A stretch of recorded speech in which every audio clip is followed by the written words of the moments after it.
Comment les chats sont devenus domestiqués? La lignée royale. Avant de commencer à regarder la vidéo, n'oubliez pas de vous abonner à notre chaîne. Vous pouvez nous soutenir en vous abonnant à notre chaîne et en aimant notre vidéo, et être informé de nos nouvelles vidéos. Comment les chats ont-ils appris à coexister avec les humains?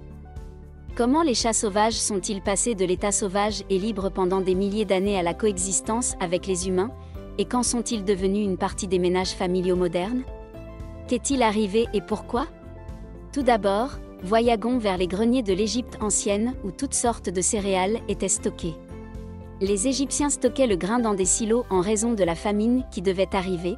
Ils avaient besoin de sauver tout le grain en vue de cet événement. Pendant 7 ans, les Égyptiens ont stocké d'énormes quantités de céréales, ce qui a attiré les rongeurs. Ce grain attirait les rongeurs et les rongeurs attiraient les chats sauvages qui mangeaient les rongeurs et autres ravageurs venus se régaler du grain. Beaucoup de gens se sont émerveillés de la façon dont les chats sauvages ont fait une différence et que l'infestation de rongeurs a diminué, et ainsi les gens ont continué à nourrir les chats pour les faire revenir, et cela a fonctionné. Les chats anciens apprennent à socialiser. Bientôt, les chats sauvages sont restés parce qu'ils aimaient socialiser avec les humains et savaient qu'ils seraient nourris.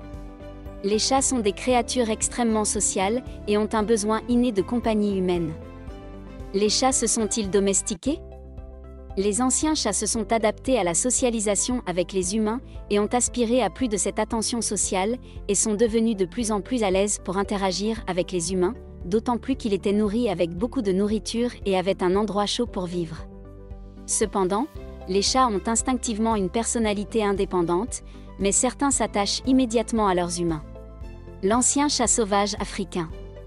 Le chat sauvage africain a gardé l'infestation de rats sous contrôle et a arrêté les maladies mortelles d'infester les gens, cela a amélioré leur qualité de vie. Bientôt, les Égyptiens ont commencé à adorer leurs chats.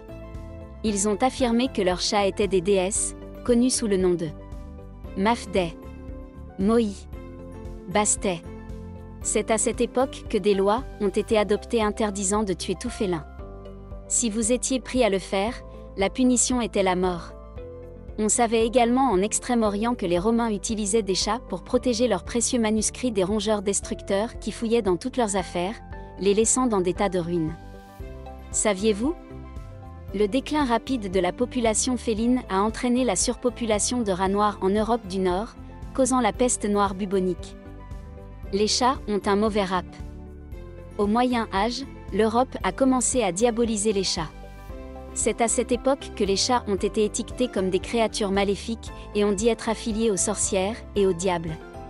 Les chats recevaient en effet une mauvaise réputation à cause de ce fait, ce qui a fait que tout le monde en a peur, ce qui a entraîné le massacre de milliers de chats. La peste noire bubonique. Les gens pensaient que s'ils tuaient tous les chats, cela éloignerait les mauvais esprits. Cela a provoqué un déclin rapide de la population de chats et entraîné la surpopulation de rats noirs en Europe du Nord qui a provoqué la peste noire bubonique. Beaucoup de gens sont tombés malades et des milliers sont morts. Les scientifiques trouvent un ancien cimetière de chats. Les scientifiques ont découvert un cimetière de chats à Beni Hassan dans lequel 300 000 chats ont été momifiés. Ils ont trouvé des preuves de chats vivants avec leurs humains en 7500 avant JC sur l'île de Chypre. Les petits chats sauvages sont originaires de Tel Sheikh Hassan al-Rai pendant la période Uruk 5500 à 5000. Et, dans une ancienne tombe, l'archéologue a découvert un chat portant un collier qui remontait à l'ancien empire de la 5e dynastie. Par la 18e dynastie au Moyen Âge après JC, le chat moderne est né. Fait intéressant, tous sont des descendants de Felis sylvestri. Par la 18e dynastie au Moyen Âge après JC, le chat moderne est né. Curieusement, tous sont des descendants de Felis sylvestri, et il existe 40 à 50 races de chats reconnues dans le monde entier. La population de chats domestiques augmente chaque jour. Modern Feline Heritage Lines. Les grands félins, lions, tigres et petits chats sauvages. Chats sauvages africains, également connus sous le nom de savannah, serval et sandcat. Lynx canadien, chat des bois Wisend. SUD et Asie de LD. Bengale et Ossika proviennent du léopard et d'Asie. Le chat Serengeti, croisement entre oriental shorthair et siamois. Fait sur les chats domestiques. Il existe deux types de chats hybrides, naturels et de race humaine, mais comment savoir faire la différence entre les deux? Deux types de chats hybrides. Hybride naturel, lorsque le chat domestique, sauvage, de différentes races s'accouple avec une certaine espèce de chat sauvage.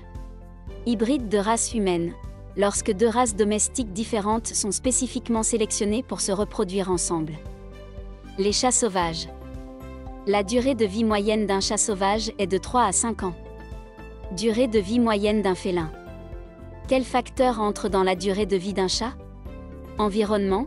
Votre chat est-il un animal domestique, d'intérieur ou d'extérieur? La durée de vie moyenne d'un chat sauvage est de 3 à 5 ans. S'ils sont à l'extérieur, ils sont exposés aux puces et aux tiques, ils sont exposés à des combats de chats liés au territoire où leurs blessures peuvent s'infecter, ils peuvent être attaqués par de plus gros prédateurs. Entretien. Stérilisez et stérilisez votre chat. Santé.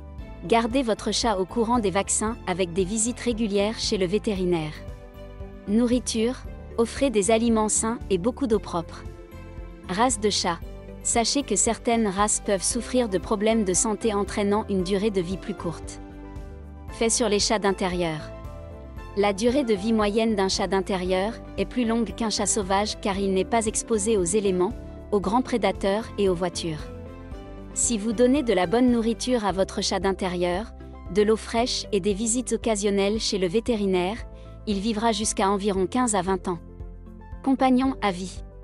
Au fil des ans, les félins ont continué à aider à contrôler les infestations de ravageurs dans les fermes, dans les hangars et les maisons, tout en résistant aux mauvais coups et aux difficultés.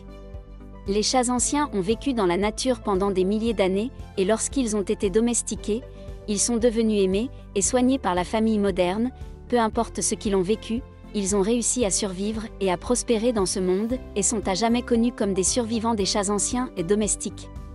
Ce contenu est exact et fidèle au meilleur de la connaissance de l'auteur, et ne vise pas à se substituer aux conseils formels et individualisés d'un professionnel qualifié.